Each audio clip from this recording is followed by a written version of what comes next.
Assalamualaikum, selamat pagi, selamat datang di kelas 5. Masih bersama Mistika di pembelajaran jarak jauh.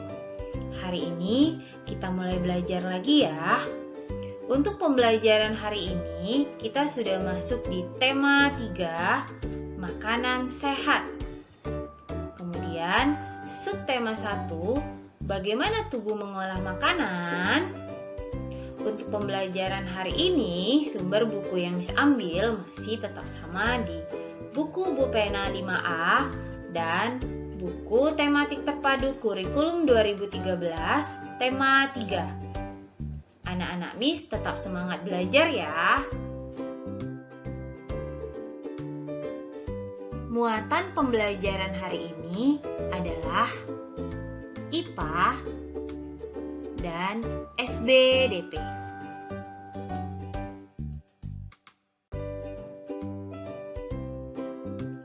Untuk pembelajaran IPA, kita masuk di pembelajaran organ-organ pencernaan hewan dan fungsinya. Selain manusia, hewan pun memiliki organ pencernaan. Organ pencernaan pada hewan berbeda-beda. Ada yang memiliki organ tembolok, empedal, lambung, atau usus. Organ-organ pencernaan tersebut mencerna makanan yang masuk ke dalam tubuh hewan dalam sebuah sistem pencernaan. Berikut adalah sistem pencernaan yang terdapat pada hewan. Sistem pencernaan pada hewan serangga. Perhatikan gambar berikut. Di sini Miss contohkan sistem pencernaan pada hewan serangga, yaitu hewan belalang. Sistem pencernaannya ada mulut, kemudian ada esofagus. Esofagus ini adalah bagian dari rongga mulut sampai ke kerongkongan. Jadi kerongkongan ini bisa disebut juga dengan esofagus. Kemudian ada tembolok, ada empedal, kemudian ada lambung, ada usus, dan yang terakhir anus. Dijelaskan dari yang pertama, yaitu dari mulut. Makanan masuk dan dikunyah menggunakan mulut. Jadi, makanan masuk dan dikunyah menggunakan mulut. Makanan yang sudah dikunyah tadi masuk ke tembolok. Makanan yang sudah dikunyah tadi masuk ke tembolok. Jadi, makanan tadi sudah pasti melewati esofagus atau kerongkongan. Kemudian, tembolok ini apa, Miss? Tembolok itu adalah tempat penyimpanan sementara makanan. Tempat penyimpanan sementara makanan. Sementara makanannya disimpan di sini dulu ya, di tembolok. Kemudian makanan yang sudah disimpan tadi lalu masuk ke empedal. Jadi makanan yang disimpan lalu masuk ke empedal.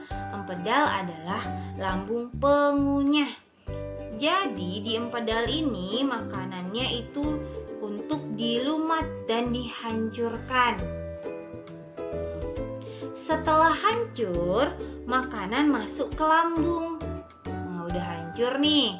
Kemudian makanannya masuk ke lambung. Jadi makanan masuk ke lambung itu untuk dicerna oleh enzim. Lalu masuk ke usus untuk diserap.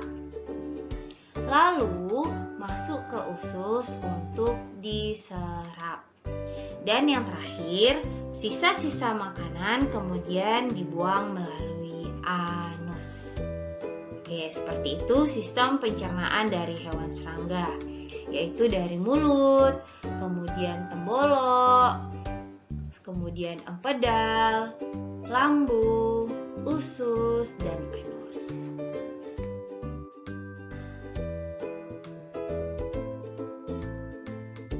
Selanjutnya adalah hewan ruminansia. Sebelum Miss jelaskan sistem pencernaan pada hewan ruminansia, Miss akan menjelaskan apa sih itu hewan ruminansia? Oke, hewan ruminansia adalah kelompok hewan mamalia yang biasa memamah atau memakan 2 kali dan dikenal dengan hewan memamah biak. Contoh hewan ruminansia ialah sapi, kerbau, rusa, domba, kambing, dan kijang. Sistem pencernaan hewan ruminansia lebih kompleks dibandingkan pencernaan hewan lainnya. Pada hewan ruminansia terdapat 4 bagian lambung dengan fungsi yang spesifik. Selain itu, pencernaan makanan pada hewan ruminansia dibantu oleh beberapa mikrob atau bakteri dan protozoa. Mikrob tersebut dapat membantu mencerna rumput. Coba kamu perhatikan penjelasan mengenai proses pencernaan. Selanjutnya adalah hewan ruminansia atau hewan memamah biak.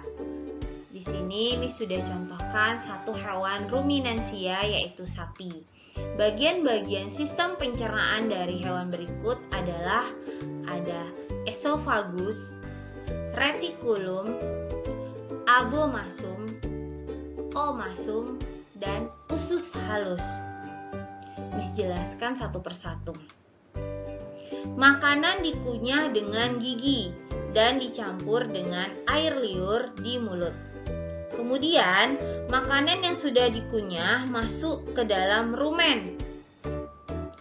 Oke, rumen adalah perut besar melalui kerongkongan atau esofagus tadi.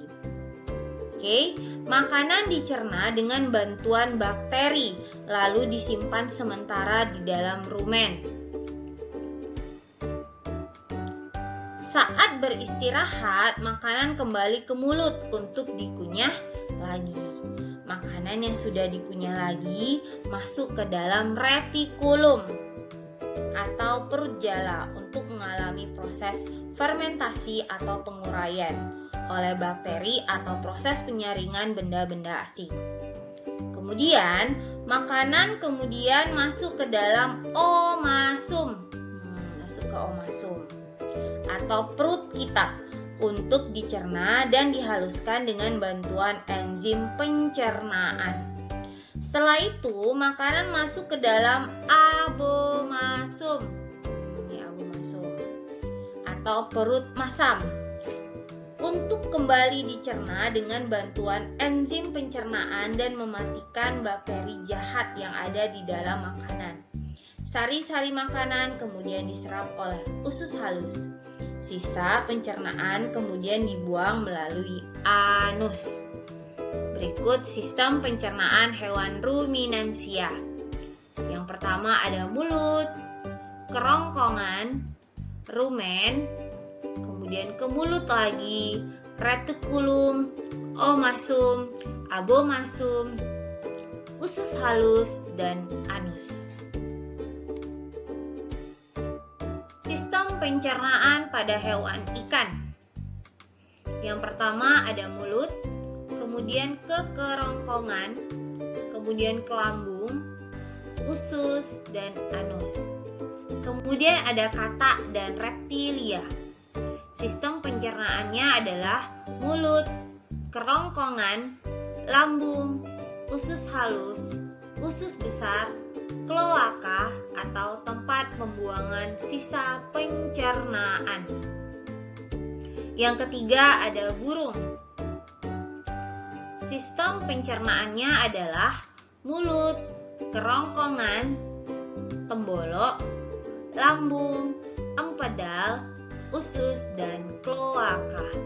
Dan yang terakhir ada mamalia.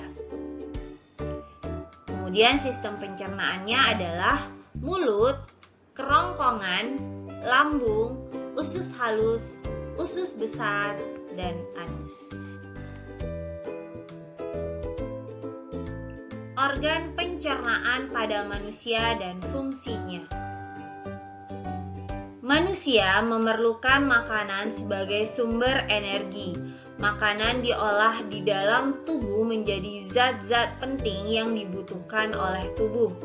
Sistem pencernaan pada manusia terdiri atas organ-organ tertentu dengan fungsinya masing-masing.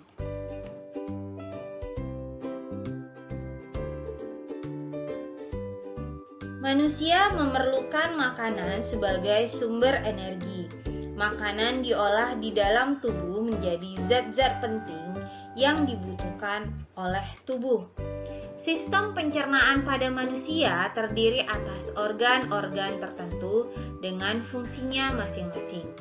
Perhatikan gambar berikut. Oke, di sini adalah gambar sistem pencernaan pada manusia. Kita mulai dari mulut. Oke, mulut adalah tempat makanan dihancurkan. Kemudian setelah lewat mulut, kemudian ke kerongkongan. Oke, ke kerongkongan. Kerongkongan adalah saluran penghubung mulut dan lambung. Oke, yang ketiga lambung. Lambung adalah tempat pencernaan makanan dengan bantuan enzim. Selanjutnya ada usus halus dan usus besar. Usus halus adalah tempat penyerapan sari-sari makanan dan usus besar tempat penyerapan air sisa penyerapan usus halus dan membuang zat-zat sisanya. Dan yang terakhir ada anus. Anus adalah saluran pembuangan sisa pencernaan. Proses pencernaan pada manusia. Ayo ingat kembali urutan proses pencernaan makanan di dalam organ-organ pencernaan manusia. Semua organ tersebut memiliki fungsi yang penting bagi tubuh kita. Apabila salah satu organ pencernaan tersebut mengalami kelainan atau penyakit, sistem pencernaan tubuh kita akan terganggu. Oke, kita ulangi bagian-bagian dari sistem pencernaan pada manusia. Yang pertama ada mulut, kemudian ada kerongkongan, ada lambung, dari lambung ke usus halus, kemudian usus besar, dan yang terakhir anus. Berikut adalah gambarnya. Oke, dari mulut, di mulut makanan masuk, kemudian melewati kerongkongan, kemudian ke lambung, setelah lambung ke usus halusnya dulu, kemudian usus besarnya, dan yang terakhir anus.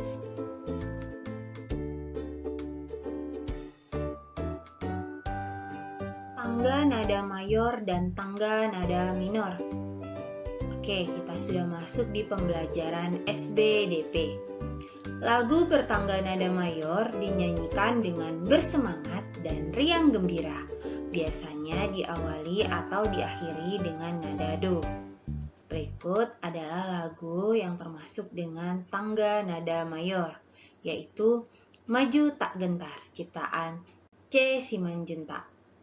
Disimak baik-baik lagunya ya.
Bergerak,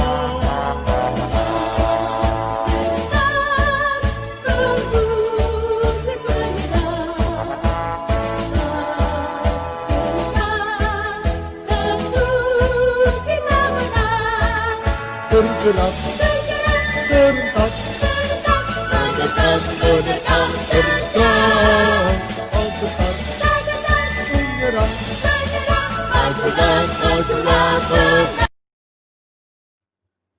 Lagu bertangga nada minor dinyanyikan dengan tempo lambat dan sedih.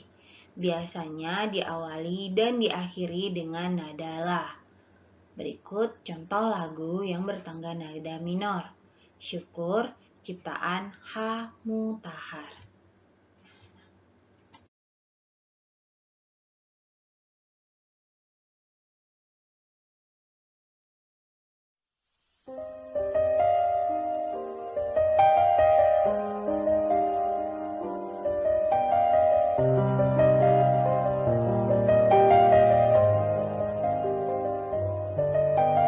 Dari yakinku teguh, hati ikhlasku penuh akan karuniamu.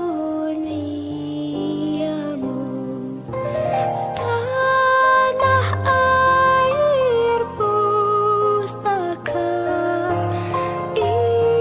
Indonesia merdeka, syukur aku sembahkan kehadiratmu Tuhan.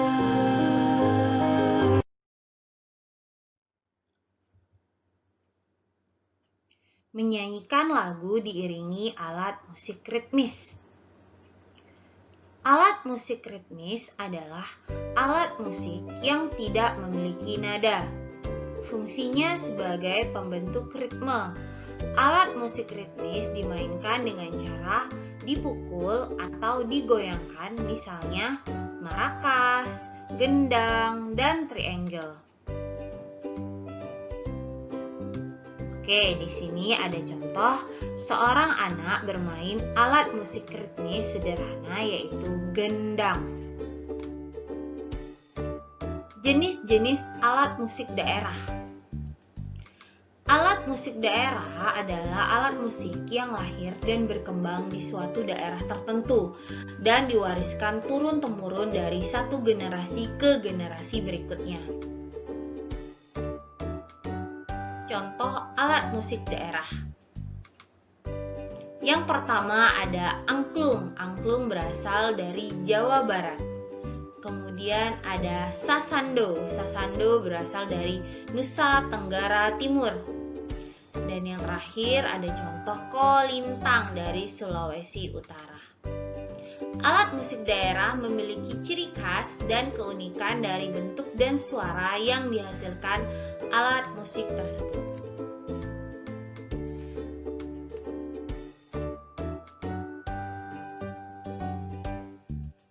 Untuk pembelajaran hari ini, Miss cukupkan sampai di sini. Terima kasih untuk anak-anak Miss di rumah yang masih semangat belajar. Sampai jumpa lagi di pembelajaran selanjutnya. Bye-bye.